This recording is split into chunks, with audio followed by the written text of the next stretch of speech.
आज की कहानी है सैर सपाटा। 5 दोस्त थे, बंदर, चूहा, खरगोश, गिलहरी और भालू। जंगल में एक खूबसूरत बाग भी था। वहाँ एक दिन सभी सैर करने गए। सब ने मिलकर छुपा छुपी खेली, चोर सिपाही खेला। सभी ने खूब उछल कूद की और देर तक खेलते रहे।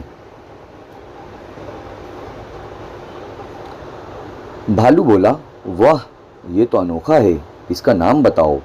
चूहे ने कहा, ये चाट है। खरगोश ने कहा, पंजरंगा है। गिलहरी बोली, ये मिली जुली है। बंदर ने कहा, इसे सलाद कहते हैं, खूब खाओ और ताकत बढ़ाओ। बंदर बोला, अब खाना खा लेना चाहिए, कुछ ले आओ। सब फटाफट कुछ न कुछ ले आए। खरगोश गाजर लाया और भालू पत्ता गोभी, गिलहरी टमाटर और चूहा मूली लाया। सब ने मिलकर इन्हें धोया, काटा और मिलाया। फिर खाने का वक्त हुआ।